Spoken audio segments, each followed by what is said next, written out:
Commentaire de Charles Andrew Coates, sur le livre de la Genèse. Chapitres 29 à 35. Le chapitre 35 nous donne le but, vers lequel pendant tout ce temps, Jacob était conduit.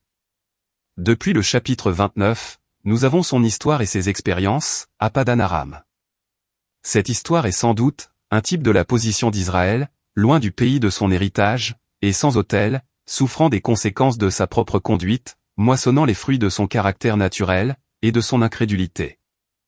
Du côté de Jacob, c'est une histoire triste et humiliante. Cependant de l'autre côté, nous voyons la fidélité, la grâce, et les soins providentiels de l'Éternel.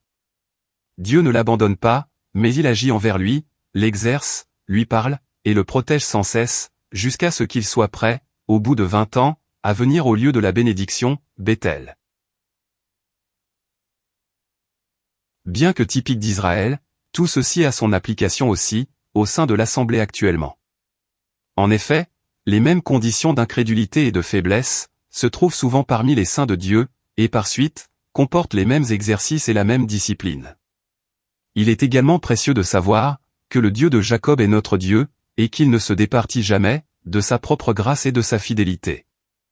Mais il est solennel de penser, qu'un saint soit si longtemps sans autel. Jacob n'eut point d'autel, pendant tout son séjour à Padan Aram. Et il se trouvait avoir des relations idolâtres. Ce qui correspond à l'autel actuellement, c'est l'occasion que l'on a, d'être en relation sacerdotale avec Dieu. Un saint a le privilège, d'être en relation sacerdotale avec Dieu, pour lui-même, pour sa maison, pour les intérêts de Dieu dans l'Évangile, et pour tout ce qui se rapporte au témoignage de Dieu. C'est son privilège d'avoir, quant à tout cela, un accès sacerdotal auprès de Dieu. Pour beaucoup de saints, cela reste inconnu, à cause de leur état, et de leurs associations. Les associations de Padan Aram étaient idolâtres. La proximité sacerdotale de Dieu ne pouvait y être connue. Laban avait chez lui des images taillées. Rachel les ayant dérobées, elles furent ainsi introduites dans la maison de Jacob, lequel se trouva ainsi associé à l'idolâtrie. 1 Corinthiens chapitre 10 nous avertit que nous ne pouvons participer à la table du Seigneur, et à celle des démons. Jacob est envisagé dès le commencement, comme représentant des élus de Dieu, et je crois que la foi s'était déjà manifestée en lui auparavant, car il désira la bénédiction de Dieu. Il y eut en lui un exercice de foi qui le distingua d'Ésaü. Il était typiquement l'élu de Dieu, et son cœur était tourné vers la bénédiction.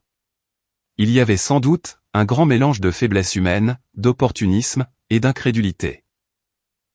Mais il y avait un élément de foi qui le portait à désirer le droit de premier-né et la bénédiction. D'autre part pour Ésaü, le droit de premier-né n'avait aucun intérêt. Il était profane, il devint déréglé, et à la fin, nous voyons Édom détruite pour toujours. L'histoire de Jacob fut très différente. Elle commença par l'élection de Dieu, et Jacob poursuivit la pensée de la foi, quoique avec un mélange de beaucoup de motifs, et de choses qui ne s'accordaient pas avec la foi. Mais il termina sa carrière comme adorateur. Il est important de voir que dès le commencement, Dieu le choisit. La vérité de l'élection ressort ici.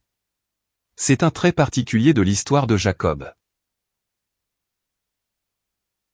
L'expérience de Jacob à Padan Aram nous enseigne typiquement que le gentil, représenté par Léa, doit précéder Rachel, et porter du fruit avant elle, quoique Rachel comme Israël, ait été la première aimée.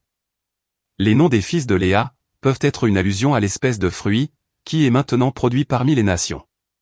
C'est-à-dire, ceux qui sont caractérisés par la qualité de fils, car Ruben signifie « voyez un fils ». Ceux qui sont caractérisés par des relations personnelles et de confiance avec Dieu, dans le sentiment que Dieu entend, car Siméon signifie « entendu ». Il y a aussi l'unité dans le seul esprit, étant liés ensemble dans l'amour, puisque Lévi signifie « joint » et Judas signifie « louange ». Il y a également l'idée d'une compensation abondante, pour tout ce à quoi l'on renonce, car Issachar signifie « il y a un salaire ». Et finalement, la demeure des personnes divines, puisque Zabulon signifie « habitation ». Ensuite, Joseph naquit de Rachel, celui qui serait un type de Christ remarquable et bien connu, comme le bien-aimé du Père, mais rejeté par ses frères, et exalté parmi les nations. L'Éternel dit à Jacob, en Genèse chapitre 31, verset 3, « Retourne au pays de tes pères. » Et en Genèse chapitre 31, verset 13, « Je suis le Dieu de Béthel, où tu honnis une stèle, où tu me fis un vœu. Maintenant lève-toi, sors de ce pays, et retourne au pays de ta parenté. » Jacob ne put jamais oublier l'impression qu'il avait reçue à Béthel. C'est Dieu qui avait produit cette impression, et il pouvait y faire appel. Il en est souvent ainsi des saints. Dieu donne des impressions distinctes, par le moyen desquelles il peut opérer, et auxquelles il peut faire appel. Il nous faut parfois des années, avant que nous profitions d'une impression divine, faite sur nos âmes. Les Israélites chantèrent à la mer Rouge, comme s'ils avaient été déjà dans le pays, à cause de l'impression qu'ils avaient reçue. Ils avaient la perspective d'être plantés sur la montagne de l'héritage de Dieu, mais il leur fallut 40 ans, pour parvenir à la réalisation. Exode chapitre 15, versets 15 et 17. Au premier verset du chapitre 32, nous voyons Jacob, après 20 ans de peine et de désappointement, sur le chemin du retour, rencontré par les anges. C'est-à-dire, qu'il lui fut spécialement indiqué, que Dieu prenait soin de lui. Dieu confirme, et encourage toujours la foi, de celui qui avance dans la bonne direction. Jacob appela le lieu, Mahanaïm, signifiant deux armées, ou deux camps. Mais il ne comprit pas l'encouragement, que Dieu voulait ainsi lui apporter. S'il s'était souvenu des deux camps d'anges, il n'aurait pas pensé aux deux camps, de Genèse chapitre 32, verset 7, où dans l'angoisse, il partagea le peuple qui était avec lui, et le menu bétail et le gros bétail, et les chameaux, en deux bandes. Si l'on n'est pas dans un bon état d'âme, même les encouragements divins, ne peuvent dissiper les craintes. Nous voyons Jacob crier à l'Éternel, pour qu'il le délivre, faisant valoir ses promesses, mais rempli de crainte, et occupé de ses projets. La rencontre des anges était l'encouragement divin. C'était comme si Dieu lui disait, « Tu n'as rien à craindre, poursuis ton chemin vers Béthel. » Que sont Ésaü et 400 hommes, comparés à deux armées d'anges? Jacob dut apprendre que tous ses projets, et tous ses plans, ne pouvaient servir à rien. Il dut arriver à la fin de tous les expédients. Il dut apprendre à ne s'attendre qu'à Dieu, et à n'avoir confiance en aucun autre. Dieu eut une controverse avec Jacob. Son but était de lui enseigner le vrai secret de la force divine. À la fin, Jacob resta seul, et Dieu lutta avec lui. Le chapitre 12 du livre d'Osée est très intéressant, en ce qu'il nous montre comment Dieu appliqua cet enseignement plus tard à Israël. Ils regardèrent çà et là, pour trouver de l'aide, tout comme Jacob. Dieu leur dit, « Vous avez fait alliance avec la Syrie, et porté de l'huile en Égypte. Vous avez essayé toutes sortes d'expédients, pour être indépendants de moi. Mais souvenez-vous, comment Jacob reçut la bénédiction. Il dut en finir avec tous ses projets, et se répandre en larmes et en supplications.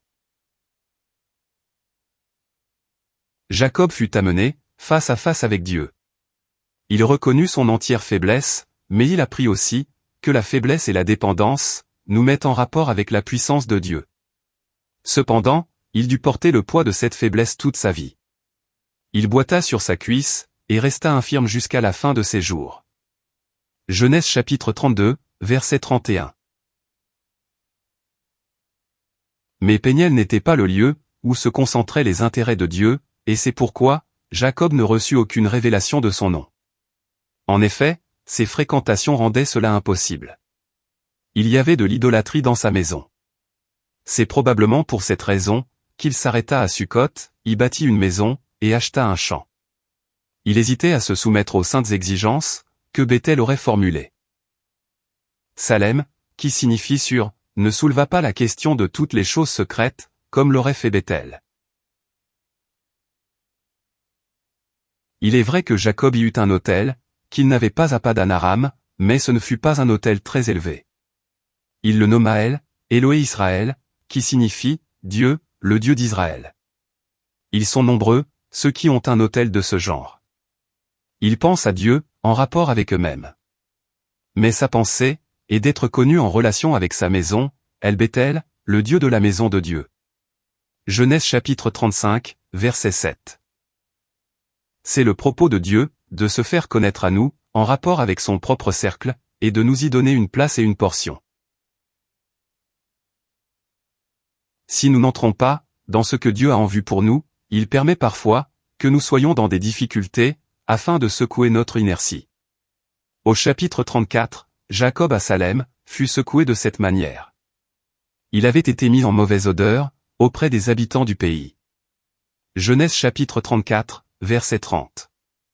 Être mis en mauvaise odeur est une expression forte. Il fallut une telle discipline afin de le préparer pour l'appel de Genèse chapitre 35, verset 1. Lève-toi, monte à Béthel, et habite là. Et fais-y un autel, au Dieu qui t'apparut, comme tu t'enfuyais de devant la face d'Ésaü ton frère. En réalité, bien que Jacob se soit trouvé face à face avec Dieu à Péniel, et ait appris à obtenir sa bénédiction, cependant, il ne s'était pas purifié relativement à ses associations. Sa maison n'était pas libérée des associations idolâtres, et c'est la connaissance de ces faits qui le tenait éloigné de Béthel. Quand on a été à Padan Aram, on ramène à Béthel des choses qui ne conviennent pas du tout à Béthel. C'est la raison secrète pour laquelle beaucoup n'atteignent pas Béthel. Ils ont conscience que s'ils avaient affaire avec Dieu dans sa propre maison, ils devraient abandonner bien des choses, et ils ne sont pas disposés à le faire. Les Corinthiens avaient des associations idolâtres, et ceci avec d'autres choses, empêchait leur accroissement. Ils n'étaient que de petits enfants, et les choses précieuses ne pouvaient leur être administrées. À l'occasion de sa lutte avec Dieu à Péniel, Jacob reçut un titre, un nouveau nom. Mais il ne vécut pleinement ce titre qu'après son arrivée à Béthel. C'est alors que l'on lit pour la première fois, en Genèse chapitre 35, verset 21, et Israël partit. Il avançait avec Dieu, dans la dignité de sa position. C'est ce qu'on acquiert qu'à Béthel. Je ne crois pas que nous puissions marcher avec Dieu, sans avoir le sentiment de ce qu'est sa maison. Dieu peut être avec nous, comme il était avec Jacob, qui durant tout ce temps, fut l'objet de la discipline, des soins, et de la protection de Dieu. Dieu lui avait dit, en Genèse chapitre 28, verset 15, « Je ne t'abandonnerai pas. » C'est une chose, que Dieu soit avec moi dans sa grâce et sa fidélité, et c'en est une autre, que je sois avec Dieu en sainteté. Dès l'instant où la question de Béthel se posa dans l'âme de Jacob, il devint un autre homme. Sichem est un bel endroit. On y déposa les anneaux qui étaient à leurs oreilles, et les dieux étrangers, tout ce qui était lié à l'idolâtrie.